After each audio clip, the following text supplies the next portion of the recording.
I think we are rolling. Wow, you didn't tell me my hair was a nightmare. All right, we're here. We are in Pocatello, hanging out. One take tonight. I really want to start getting back to doing more vlogs. I used to edit and do my own vlogs every now and then. I would even upload them, but I've been slacking lately, and it's been a long time since I've done it. So I wanted to get back, and I'm gonna have this guy help me out here too tonight. And my mom. And your mom. And your mom. And Molly. And Molly. So let's get into it right off the bat. I'm gonna answer 5 questions tonight because this is me wanting to get more interactive with you guys. I started thinking about this at the last expo I was at. It was like, there's so many people out there that love the nation, so we're gonna keep it going. Um, we're gonna skip over the first one I got. This one says, "When will you propose to Carly?" Don't you guys just want to know? You ready to do it? Yeah. Okay, hold on. Okay, this one's a good one. Do you ever feel like there's too much pressure on you with your busy and demanding lifestyle? How do you cope? I don't have a busy or demanding lifestyle. I travel a lot, but it's part of the game. It's part of what you do. You love it, and I would much rather be doing this than working at Texas Roadhouse, which is what I did about 4 years ago. So I love what I did. I was a server. The bad part about working there is I would always sneak food. Like at the end of the night, there'd be leftover like what were they? What are they called? The rolls. No, I didn't eat the rolls. Like the rolls weren't a problem for me. It was like the critters, the crispy critters. It's the tater skins. Those were always good. The rattlesnake bites. So at the end of the night, everyone would just get a bunch of food and just eat. And it was so tough to try to prep for shows working at a restaurant where there was food everywhere. So I would try to order a fillet every night and sit down after a long shift and watch everyone eat loaded mashed potatoes and prime rib. But so I just when I start feeling I have too much pressure, I've learned to say no with a smile too. Like if I really can't do something, I just say no instead of like trying to be a people pleaser, which I definitely have been in the past. I just say no now, so it's all good. But those stressful times, I just got to remember that I think there's a bigger picture. I for whatever reason feel very lucky, or for whatever reason I get to do what I do and feel very lucky. Um, so anyhow, how do I cope? I hang out with family. I hang out with these little love bugs here, and we have a good time. um, okay, what fueled your inspiration to be in men's physique? That one's pretty easy. What fueled my inspiration to be in men's physique? I always, growing up, I played football, but I loved to work out. It was just something I loved doing. And then I got done playing football, and naturally, I kind of wanted to get into bodybuilding. Did a couple of natural bodybuilding shows, but just never loved, the natural bodybuilding shows. They don't get a lot of publicity. They don't get a lot. You're doing it. You know, there's no money in there. You're spending money. It's this big time and devotion. Then I saw, I did the muscle and fitness male model search, and I saw men's physique coming up, and I jumped right on it because I knew it was going to be huge. Only because you have this mainstream population that is dying to get on stage to do something to promote a healthier lifestyle, but isn't that drastic as bodybuilding. So it's not 8 meals a day. It's not taking stuff that is going to harm your body in the long run. It's all about, I think, more of a healthy, happier lifestyle that can be obtained, with not crazy obsessive. It's still fun, I guess. So that was kind of my inspiration. I felt like it was me. It's men's physique is the smile. It's the attitude. It's the walk. You're in board shorts. It's a fun time. Everyone loves being in board shorts on the beach after you worked hard to get there. So I thought men's physique, why not? It would be a good thing to do, and hopefully it looks fun because at the end of the day, I want it to be fun. What's been my favorite experience so far on your fitness journey? My favorite experience, that's a good question, would be figuring out the balance. So I think I'm the type of guy. that I have, probably an addictive personality in terms of I get on. My dad's this way. I get an idea and I just go with it. I go, go, go, go, go, and I just exhaust myself with it. And I think that was initially my fitness, journey. I was so obsessed. I thought that's the only thing I needed to concentrate on. I was going to be the best. But in doing so, you stop paying attention to a lot of other areas of your life, and it ends up coming to around to biting you on the butt. If you neglect friends, if you neglect family members, if you think that the only person you need is you, that's a pretty lonely, sad life. And I think that can open my eyes in LA, working at the Mecca in Venice, seeing so many people that had this dream of being the next Arnold Schwarzenegger, and they were concentrating so hard on training, and they weren't enjoying life anymore. And so I had to take a step back at it and really figure out that it's not about just training and being a meathead, but there's more to life, and definitely enjoying those things these days.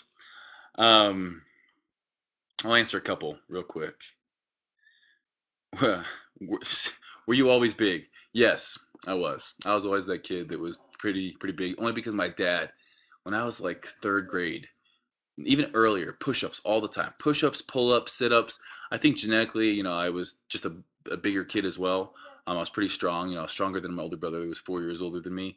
But I just loved, you know, whether you like to admit it or not, there's some genetic equation that plays a role, but also there's that electricity that you get when you go to the gym and you just love it. You love being there. It's just like playing a sport, or it's just like singing or dancing. You feel like you're in your element. And for me, that was being in the gym and working out. So yeah, I was always pretty big. In high school, I graduated about 205 pounds. I was pretty fit. What are your downfalls? Wait, what downfall of yours motivates you most, and how do you overcome it? Um, my thing is I can't compare myself to others. So my downfall would be sometimes I get down on myself because I compare all my worst attributes to everyone else's best. I think that just like a lot of us out there, I'm my own biggest critic.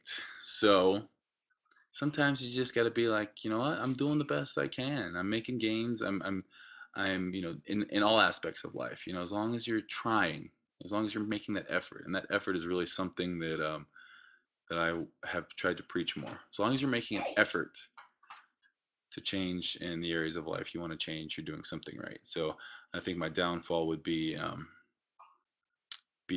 that, and also um, if I don't do something right 100%, sometimes I slack off. If I'm not gonna like give it 100%, 110% effort, I don't do it at all. It's part of that addictive personality. I can't, go halfway. Um, we'll do two more. So this one, what is your life motto? What's a motto? What's a motto with you? That's a Lion King reference. Did you guys get that over there? Oh, and this is a one take, so I can't edit anything out. I think I'm blushing now. There's a little Lion King innuendo. My underlying purpose that I live and conduct yourself by. That's a heavy question for a Friday night. Your motto. Mine would be, geez, if I don't know. I think it's just anything that's worth doing is worth doing right. I think that's a good motto to have, and I think also, are you laughing over there? They're laughing at me. I think also, for me, I don't want to, and this is just goes for me. I don't want to be. There's a lot of people out there, I think, that appear to be something that they're not. They make sure everything's this way or that way, and that's something I have to guard against because, I want to be transparent with you guys. I want to be transparent with the way I feel about family and the way I feel about my heavenly Father, and I want to be transparent in that, it's important to me that everyone knows that I value a lot of other things in my life, and without those other things in life, it becomes really meaningless. You stop, having um, a why to your life. And if you have a why, you can live with anything. If you're doing something, if your why is big enough in life, you can set your mind and do anything to it.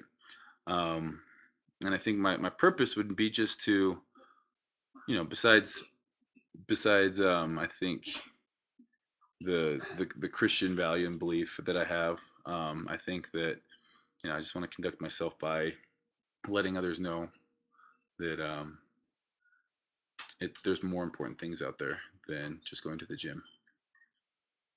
But I think you can take what you learn in the gym and apply them to everyday aspects of life.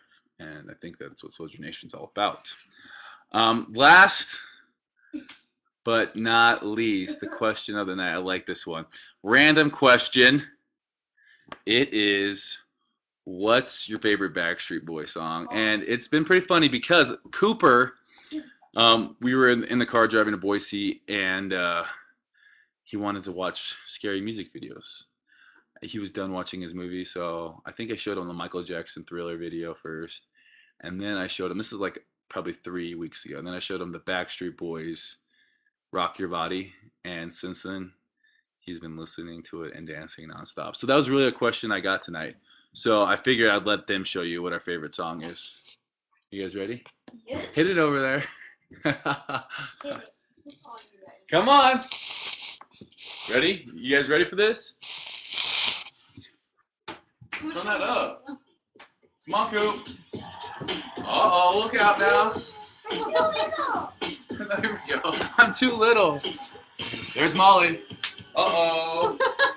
You do it now. Your turn. No, you're doing it so good. Ready?